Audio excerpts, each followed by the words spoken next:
Doctor बीना चतुर्वेदी की आवाज़ में उनके कहानी संग्रह माँ से जिद कहानी सुनिए। इस कहानी में आदित्य के पिताजी, जो कि पुलिस में नौकरी करते थे, उन्होंने आदित्य की शादी एक ग्रामीण अनपढ़ लड़की से ज़बरदस्ती कर दी थी। आदित्य की पढ़ाई पूरी नहीं हुई थी। वह अनवरत मना करता रहा, मगर शादी के बाद आदित्य दोबारा कभी भी अपनी पत्नी से नहीं मिला था। खूब पढ़ लिख कर अच्छे पद पर नौकरी करते हुए भी वह अकेला था। पिता की एक जिद ने कई जिंदगियों की खुशियां छीन ली थीं। कहानी सुनिए, जिद। आज मैं आपको 2 दशक पूर्व की कहानी सुनाने वाली हूँ। उस समय आदित्य की आयु मात्र 20 वर्ष की थी। वह एमए उत्तरार्ध की परीक्षा देने वाला था। अचानक गांव से उसके पिताजी का पत्र आया कि वह पत्र मिलते ही शीघ्र ही गांव आ जाए। आदित्य की समझ में नहीं आ रहा था कि पिताजी को अचानक उसकी आवश्यकता क्यों पड़ गई। वह पिताजी से बहुत डरता था। उनके समक्ष अपनी जुबान नहीं खोल सकता था। उसने तत्काल बस का टिकट लिया और गांव के लिए रवाना हो गया। घर में पहुंचते ही उसने देखा कि घर नाते रिश्तेदारों से भरा हुआ था। उसने अपनी माँ के चरण स्पर्श किए और पूछने लगा, माँ, घर में कोई समारोह है क्या? पिताजी ने अचानक मुझे क्यों बुलाया है? आदित्य की बलैयाँ लेते हुए माँ ने बताया, बेटा, 10 दिनों बाद तुम्हारी शादी है। बेटा, क्या पिताजी ने पत्र में तुम्हें कुछ भी नहीं बताया था? माँ की बात सुनते ही आदित्य का दिमाग घूमने लगा और वह सिर पकड़कर धम्म से बैठ गया। उसकी समझ में नहीं आ रहा था कि इस समस्या से अपने आप को कैसे बचाए। आदित्य के पिता का स्वभाव बहुत ही खराब था। ऐसा लगता था मानो वह हमेशा ही क्रोधाग्नि में जलते रहते थे। वह पुलिस में नौकरी करते थे।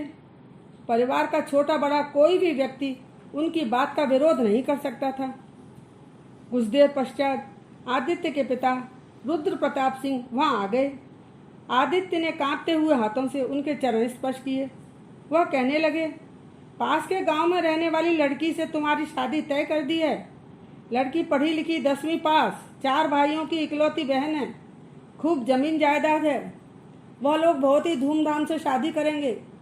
जाओ बाहर कुएं पर जाकर अच्छी तरह से स्नान करके तैयार हो जाओ। तुम्हारे ससुराल के लोग आते ही होंगे। आज तुम्हारे टीके की रस्म का आयोजन है। बाजे वाले भी आते ही होंगे। चाहो तो कुछ देर आराम कर सकते हो। पिताजी की बातें सुनकर आदित्य को ऐसा लग रहा था मानो जीते जी ही उसका जनाजा उठाने की तैयारी की जा रही थी। उसने लड़खड़ाती हुई जुबान से कहा, पिताजी, मैं अभी शादी नहीं करना चाहता। अभी तो मेरी पढ़ाई भी पूरी नहीं हुई है। मुझे अपने पैरों पर तो खड़ा होने दीजिए। पिताजी ने पुलिस या जवान में डपटते हुए कहा, क्या बोल रहा है? अनाप शनाप, अभी तू अपने पैरों पर खड़ा नहीं है क्या? मेरी बात का विरोध करने की तेरी हिम्मत कैसे हुई? पढ़ लिख कर तुम यही सीख रहे हो क्या? बाप की इज्जत को मिट्टी में मिलाना चाहता है। मेरे जीते जी ऐसा कभी नहीं होगा। रुआंसा होकर आदित्य कहने लगा, नहीं पिताजी, ऐसा मत कहो। मुझे माफ कर दो। बस मेरी शादी अभी मत करो। बेटे की बात सुनकर रुद्र प्रताप सिंह आग बबूला होकर तेज कदमों से अंदर कोठरी में गए और वहां से बंदूक उठाकर ले आए। बंदूक की नाल को कभी आदित्य की छाती के सामने रखते, कभी अपनी कनपट्टी पर लगाकर कहते, शादी के लिए हाँ करता है या नहीं? आज मेरी और तेरी दोनों की लाशें एक साथ इस घर के दरवाजे से निकलेंगी। परिवार के सभी लोग मुंह घोकर तमाशा देख रहे थे।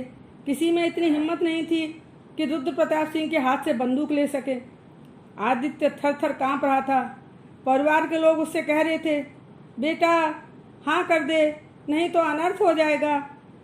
विवश हो और लाचार होकर आदित्य ने गर्दन हिलाकर हाँ कर दी। इसके अलावा उसके समक्ष दूसरा कोई रास्ता नहीं था। इस तरह से बड़ी अजीबोगरीब स्थिति में जबरदस्ती आदित्य की शादी कर दी गई। शादी के बाद की रस्मों और जिम्मेदारियों को निभाने के लिए भी उस पर दबाव डाला जाता रहा था।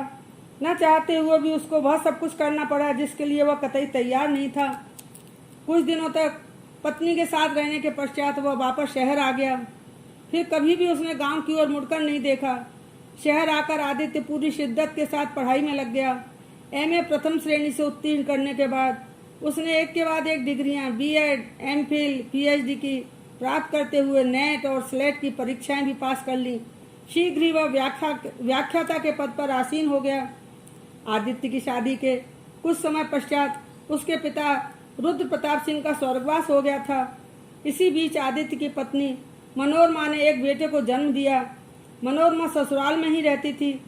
मनोरमा के भाइयों ने आदित्य को बहुत डराया धमकाया, नाते रिश्तेदारों से भी कहलवाकर दबाव बनाने का भरसक प्रयास किया, मगर इन सब के बावजूद आदित्य तटस्थ भाव से अपने कामों में लगा रहा। आदित्य ने एक दो बार मनोरमा को नोटिस भिजवाकर तलाक देने की भी कोशिश की थी, मगर सफलता नहीं मिली।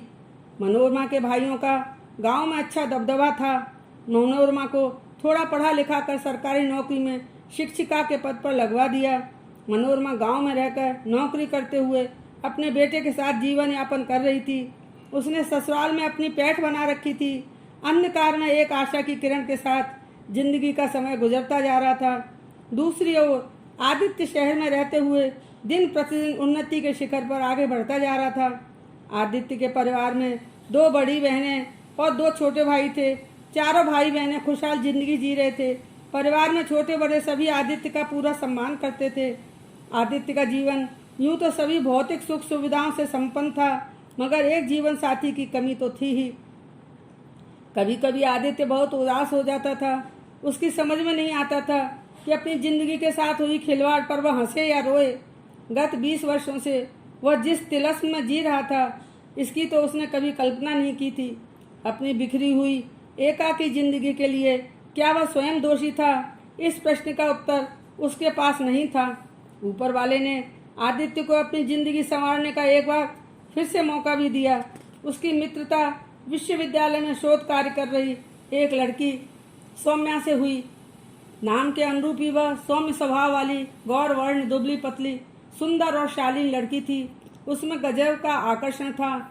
आदित्य उसकी ओर खींचता चला जा रहा था। वह भी आदित्य को दिलो जान से पसंद करने लगी थी। सौम्या के शोध कार्य में आदित्य ने बहुत सहायता की थी। एक बार ऐसा लगने लगा था कि इन दोनों की जोड़ी अवश्य बन जाएगी। सौम्या के घर पर आदित्य का खूब आना जाना था। सौम्या के माता पिता आदित्य को बहुत पसंद करते थे। जब उनको पता चला कि आदित्य शादीशुदा है, तब उन्हें बहुत बड़ा झटका लगा। उनका कहना था कि यदि पहली पत्नी से आदित्य का तलाक हो जाता है, तब वह तुरंत ही सौम्या की शादी आदित्य से कर देंगे। ऐसी शर्त रखकर उन्होंने आदित्य के सपनों को चकनाचूर कर दिया। पहली पत्नी के भाई किसी भी हालत में अपनी बहन को तलाक नहीं देने देंगे, अतः सौम्या की शादी उसके माता पिता ने अन्यत्र कर दी। विधाता ने आदित्य के नसीब में पत्नी सुख नहीं लिखा था। अब आदित्य ने दृढ़ निश्चय कर लिया था कि वह इस तरह की बात अपने दिलो दिमाग में कदाप नहीं लाएगा। आदित्य को आए दिन प्रमोशन मिलते रहते थे। राज्य सेवा कार्य में उसकी दिन दूनी रात चौगुनी उन्नति हो रही थी। वह अपनी हालतों से संतुष्ट था। औरों की खुशियों में अपनी खुशी खोजता रहता था। सब कुछ होते हुए भी वह अकेला था। उसके पिता रुद्र प्रताप सिंह की एक जिद ने कई जिंदगियों की खुशियां छीन ली थी।